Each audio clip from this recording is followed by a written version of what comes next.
Welcome to all of you. In today's session, we are going to see digital signal processing system. So what is a digital signal processing system is? It includes digital signal processing and system. So digital means in digital communication, we use discrete signals to represent data using binary numbers. So what is a signal is? A signal is anything that carries some information. It's a physical quantity that conveys data and varies with time, space or any other independent variable. The signal can be in the time domain or it may be in the frequency domain. It can be a one-dimensional or two-dimensional. So what is the processing is? The performing of operations on any data in accordance with some protocol or instruction is known as the processing. The last term is system. A system is a physical entity that is responsible for the processing. It has the necessary hardware to perform the required arithmetic or logical operations on the signal. Now putting all these together, we can get the definition of the DSP. So what is a digital signal processing? A digital signal processing is a process of representing signals in a discrete mathematical sequence of numbers and analyzing, modifying and extracting the information contained in the signal by carrying out arithmetic operations and processing on the signal. So this is all about the digital signal processing. The terms we have seen in the previous slide are merged together here. So this is the block diagram of DSP system. In this case here the input signal is from microphone. It is provided to the signal conditioner. Okay. Again the output of signal conditioner is provided to the anti-aliasing filter. The output of anti-aliasing filter is given to the A to D converter. The A to D converter converts the analog signal into digital signal. Okay, it is in terms of zeros and ones. It is further provided to the DSP processor. The output of DSP processor is then provided to digital to analog converter, which is again provided for the smoothing operation. Okay, and at the output we are getting the smooth output. The first step is to get an electrical signal. The transducer converts signal into an electrical signal. So whatever input you are providing here, it must be converted into the electrical signal. One can use any transducer depending upon the case or depending upon the application. Once we have an analog electrical signal, we can pass it through the operational amplifier to condition the analog signal. Basically here we are going to amplify the signal or to limit it to protect the next stages. The source of the input signal is from a transducer or it may be from a communication signal. The signal may be an EEG or it may be an ECG signal. Now this signal is provided to the anti-aliasing filter, which is an essential step in the conversion of analog to digital signal.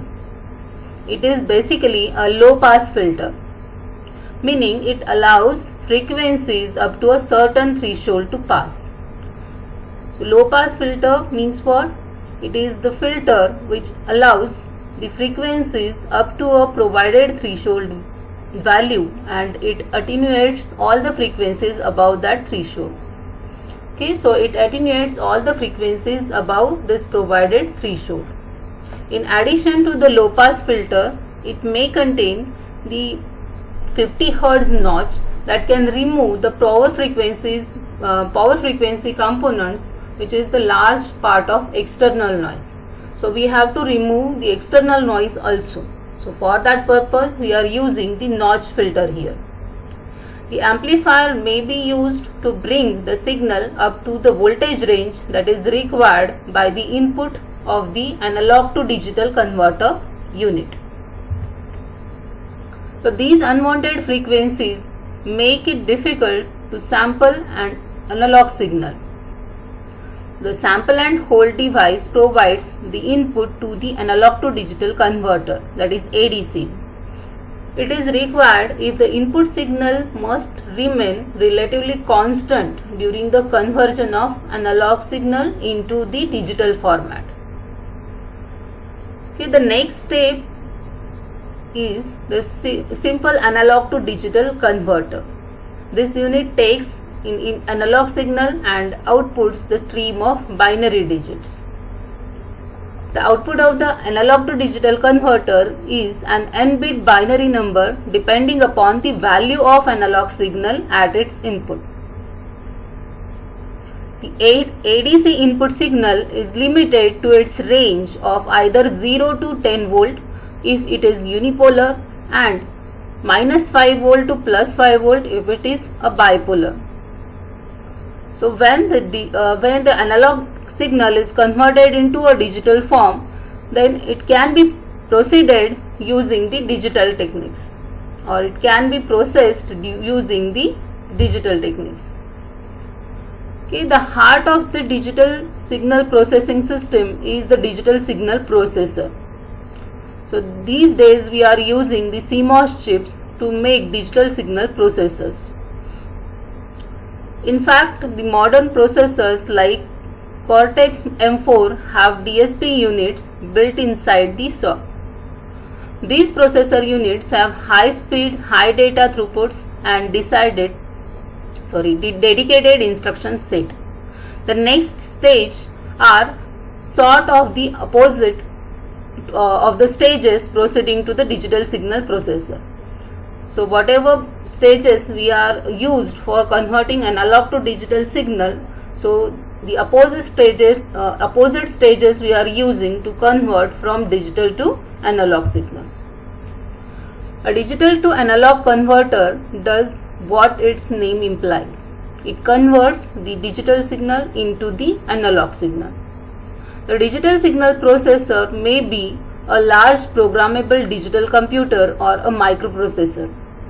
For example, Intel's 80XX series, Motorola's 68XX series, Zilog's Z80 XXX series. It is a program to perform the desired operation on the input signal. It is necessary for the slew rate of the DAC to match the acquisition rate of the ADC. A smoothing filter is another low pass filter that smooths out the output of removing unwanted high frequency components.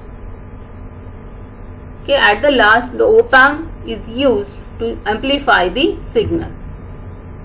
So this is all about the digital processing system. Now, what are the applications of digital signal processing system? It can be used in the telecommunication for echo cancellation. It is used for the equalization. Okay, we can think what is equalization means. We can think about tuning your radio for bass and treble. It is used for the filtering purpose, for removing unwanted signals using specially designed filters like impulse invariant filter or infinite impulse response filter or finite impulse response filter, etc. The multiplexing and repeating signals can be used for instrumentation and control in designing phase lock logic, that is PLL. It can be used for noise, it is used in the noise reduction circuits. It can be used for the compression of signals. It is used in the function generators. So digital image processing, compression of the images, for the enhancement, reconstruction and restoration of the image. It can be used for analysis or face detection like Snapchat, and it can be also used in the speech processing, okay, speech recognition and analysis. It is used for medicine X-rays, ECGs, EEGs, signal filtering, noise removal, and shape of signal spectrums. It is used in the military for sonar and navigation system. Okay, it can be used in the radar for tracking the target. Okay, it is used in the consumer electronics like music players, then professional music turntables. So what are the advantages of the digital signal processing system? Okay, a digital signal processing system enjoys many benefits over an analog signal processing system. Okay, some of these advantages are given below. Okay, so it has less overall noise. Since the signals are digital and inherently possess a low probability of getting mixed with the unwanted signal, the entire system benefits. Thus, DSPs don't really have so much noise to deal with comparatively. The next advantage is error detection and correction is possible in DSPs. Again, the presence of digital signal means we have access to many error detection and correction features. For example, we can use parity generation and correction as a detection and correction tool. The next advantage is data storage in easier. So the advantage is because of digital signals. It is to store digital data. We can use or we can choose from a wide variety of digital memories. So analog data needs to be stored in tapes and it is very stuffed. So it's harder to transport and recreate within 100% fidelity for the analog signal. So it is easier to store the data with the help of DSP. The next advantage is encryption. So digital signals are easy to encrypt. So this one counts as a win for an entire DSP system too. It is easier to process digital signals, can easily undergo mathematical changes as compared to their analog counterparts. So more data transmission is one of the advantages of DSP system. So time division multiplexing is a great tool available for digital systems to transmit more data over unit time and over a single communication path. The next advantage is higher component tolerance in DSP. The components like resistor, capacitor and inductors have a certain threshold in terms of temperature. Outside this threshold, as the temperature increases, they might start behaving erratically. These components are not present in the digital systems. So moreover, digital systems can increase their accuracy with concepts like floating point arithmetic. It is easier to modify. To modify an analog processing system, we need to change components, test and verify the changes.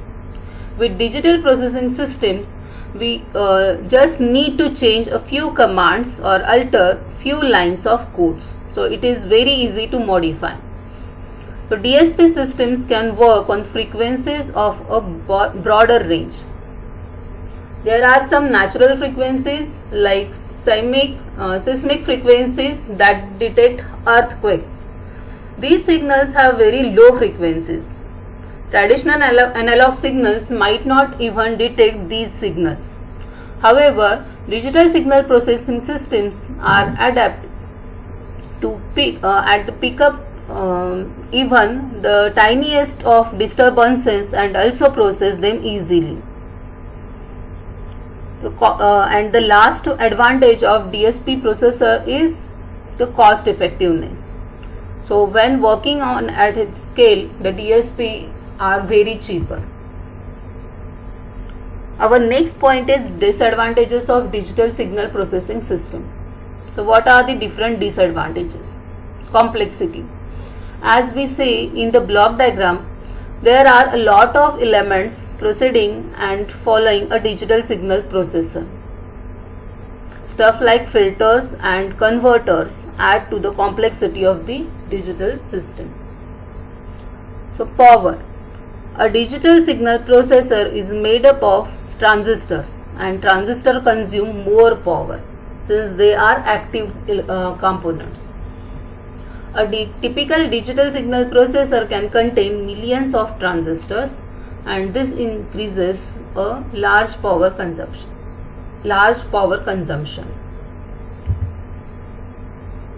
The next disadvantage is learning curve and design time.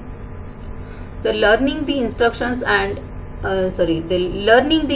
and outputs of digital signal processing involves a steep learning curve. Setting up digital signal processing system thus takes time, and if not pre-equipped with the right knowledge and tools, teams can spend a lot of time in setting up. Another disadvantage is loss of information.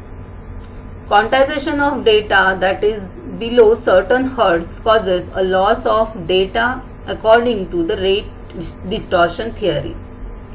And last one is the cost. For small system, DSP is an expensive endeavor, costing more than necessary. Okay, so these are the different disadvantages of digital processing system. So in today's session, we have seen what is meant by the digital processing system. We have seen the application of digital signal processing. We have seen the advantages of digital signal processing, and as well as we have seen the drawbacks also of digital signal processing. Thank you.